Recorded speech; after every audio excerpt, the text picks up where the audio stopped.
एक बार की बात है। एक दिन गौतम बुद्ध अपने शिष्यों के साथ दूसरे गांव में प्रवचन के लिए जा रहे थे। काफी दूर चलने के बाद बुद्ध ने देखा कि सभी शिष्य थक चुके हैं। बुद्ध शिष्यों से बोले, कहीं अच्छी सी जगह देखकर हम थोड़ी देर विश्राम करेंगे। फिर कुछ देर चलने के बाद उन्हें एक बड़ा सा खेत दिखाई दिया और उस खेत के पास बहुत सारे हरे भरे पेड़ थे। तो बुद्ध और उनके शिष्य पेड़ के नीचे आराम करने लगे। तभी बुद्ध का ध्यान खेत में काम कर रहे किसान और उसके बेटे पर गया, जो खेत जोतने का काम कर रहे थे।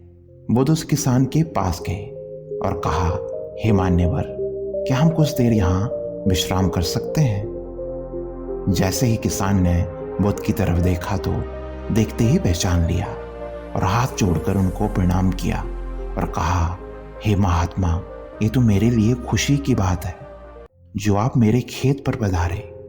आप उन पेड़ों के नीचे विश्राम करें, मैं आपके लिए कुछ खाने का प्रबंध करता हूँ। तब बुद्ध बोले, हे मान्यवर, आप अपना काम पूरा करें, हमें कुछ भी नहीं चाहिए। फिर भी वह किसान नहीं माना। बुद्ध और उनके शिष्यों के लिए कुछ फल और पानी देकर वह किसान अपने काम में लग गया। उसके बाद बुद्ध और शिष्यों ने फल और जल ग्रहण किया और सभी वहीं विश्राम करने लगे। थोड़ी देर बाद उस किसान की पत्नी दोपहर का खाना लेकर आई। किसान और उसके बेटे ने खाना खाया और किसान का बेटा मन में सोचने लगा कि अभी तो आधा खेत ही जुता है और आधा खेत अभी बाकी है। अब मैं कुछ देर विश्राम कर लेता हूँ, फिर आधा खेत जोतूंगा। ऐसा सोचकर वह एक पेड़ के नीचे जाकर आराम करने लगा। पेड़ की ठंडी ठंडी हवा से उस किसान के बेटे की आंख लग गई, लेकिन वह किसान अपने काम में लगा रहा। जब उस किसान के बेटे की नींद खुली तो तब तक किसान ने सारा खेत जोत लिया था। ये सब बुद्ध और उनके शिष्य देख रहे थे। तभी महात्मा बुद्ध से उनके शिष्य बोले, इस किसान की उम्र इतनी अधिक होने के बावजूद भी बिना आराम किए ही उसने सारा खेत जोत लिया, और दूसरी ओर उसका बेटा इतना जवान होने के बावजूद भी आलस में आकर आराम करने चला गया। उस किसान में ऐसा जोश देखते ही बन रहा है।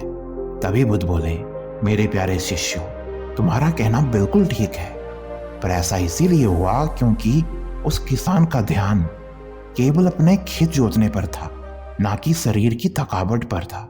वहीं दूसरी ओर उस लड़के का ध्यान खेत की जुताई से हटकर शरीर की थकावट पर था। इससे हमें यही शिक्षा मिलती है कि अपना ध्यान हमेशा अपने लक्ष्य पर केंद्रित करना चाहिए। जब तक अपना लक्ष्य पूरा ना हो जाए तब तक ध्यान नहीं हटाना चाहिए।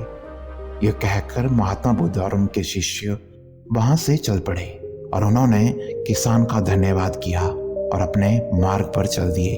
इस कहानी के माध्यम से हमने सीखा कि एक सफल जीवन के लिए ध्यान और अपने काम के लिए समर्पण का महत्व क्या है। यह हमें याद दिलाता है कि अपने लक्ष्य को प्राप्त करने के लिए हमें समय समय पर विश्राम करना जरूरी है, लेकिन इसका मतलब ये नहीं है कि आराम करने की आदत आलस बन जाए।